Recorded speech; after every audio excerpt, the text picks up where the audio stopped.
Hi hello வணக்கம் and welcome to box office. ஒவ்வொரு வீக்கும் release ஆகக்கூடிய படங்களுடைய குயிக் ரிவ்யூ பார்க்கக்கூடியது தான் நம்மளுடைய ஷோ. அதே போல் இந்த வீக் ரிலீஸ் ஆகக்கூடிய படங்களுடைய குயிக் ரிவ்யூ பார்க்கலாம் வாங்க. இப்போ நம்மளுடைய பாக்ஸ் ஆஃபீஸில் நம்ம பார்க்க போகிற திரைப்படம் அரிமாப்பட்டி சக்திவேல். ரமேஷ் கந்தசாமியுடைய டைரக்ஷனில் சார்லி அவங்களுடைய நடிப்பில் வெளிவந்து வெற்றிகரமாக ஓடிட்டு இருக்கக்கூடிய திரைப்படம் தான் அரிமாப்பட்டி சக்திவேல். அரிமாப்பட்டி சக்திவேல் படத்தினுடைய டைரக்டர் ரமேஷ் கந்தசாமி, படத்தினுடைய சினிமாட்டோகிராஃபர் ஜேபி மேன், படத்தினுடைய music director Mani Amudhavan and படத்தினுடைய எடிட்டர் சதீஷ். படத்தில் முக்கியமான கதாபாத்திரத்தில் பவன், மேக்னா எலன், சார்லி, இமான் அனாச்சி மற்றும் பலர் நடிச்சிருக்கிறாங்க. அண்ட் இந்த திரைப்படத்தில் ரொம்ப ஸ்பெஷலாக வந்து தேவா சாரும் வந்து மியூசிக் போட்டிருக்கிறாரு, பாடியிருக்கிறாரு. அண்ட் இந்த திரைப்படம் முழுக்க முழுக்க கிராமத்து சம்மந்தப்பட்ட திரைக்கதையில் தான் அமைச்சிருக்கிறாங்க. இந்த படத்தினுடைய ஒன்லைன் ஸ்டோரி பற்றி சொல்லணுன்னா, அண்ட் படத்தில் கதாநாயகன் ஒரு ஒடுக்கப்பட்ட சமூகத்தை சேர்ந்தவராக இருக்கிறாரு. அண்ட் அந்த கிராமத்தில் அவங்க வந்து வேறு ஜாதியை வந்து இருக்கிறவங்களை கல்யாணம் பண்ணிக்கிட்டா வீட்டை விட்டும் அண்ட் ஊரை விட்டும் தள்ளி வச்சுடுவாங்க, இல்லைனா அவங்கள வந்து கொன்னுடுவாங்க அப்படின்ற மாதிரியான ஒரு இந்த பக்கத்தில் வச்சுட்டு இருக்கிறாங்க. ஸோ அப்படிப்பட்ட ஒரு நேரத்தில் படத்தினுடைய கதாநாயகன் வேற ஊர் பொண்ணை வேற ஒரு சாதியினரை கல்யாணம் பண்ணிக்கிறாரு, காதலிச்சு. அதுக்கப்புறமா அவங்களுடைய குடும்பத்தினருக்கு என்ன ஆச்சு அண்ட் அதனால என்னெல்லாம் மாறுதல் ஏற்பட்டிருக்குன்றதான் படத்தினுடைய மீதி கதை. அண்ட் இந்த திரைப்படத்தை பற்றி சொல்லணும்னா, இது வந்து பல வருடங்களுக்கு முன்னாடி உண்மை சம்பவம் அதை தழுவி தான் இந்த திரைப்படத்தை எடுத்திருக்கிறாங்க.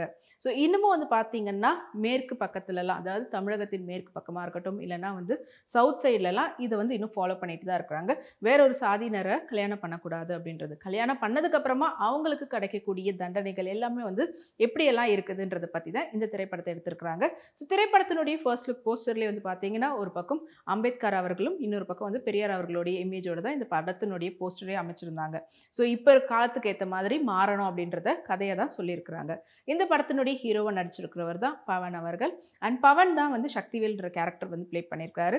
அண்ட் அவர் அவங்களுடைய ஊர்லேயே பக்கத்து ஊரில் இருக்கக்கூடிய பொண்ணை பார்த்து லவ் பண்ண ஆரம்பிக்கிறாரு. அதுக்கப்புறமா அவங்களும் பதிலுக்கு வந்துட்டு அக்செப்ட் பண்ணிட்டு லவ் பண்ணுறாங்க. ஸோ லவ் பண்ணதுக்கு அப்புறமா ஒரு கட்டத்தில் கல்யாணம் பண்ணிக்கணும்னு முடிவு பண்ணுறாங்க. ஸோ ஃப்ரெண்ட்ஸோடைய ஹெல்ப்போட போய் ரிஜிஸ்டர் மேரேஜ் பண்ணிட்டு வந்துடுறாங்க.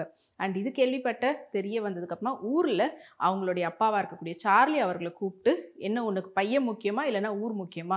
ஊர் முக்கியம்னா பையனை வந்து ஒதுக்கி வச்சுடுவோம், பையனோட நீ எந்த ஒரு கான்டாக்டும் வச்சுக்க கூடாது அப்படின்னு சொல்கிறாங்க.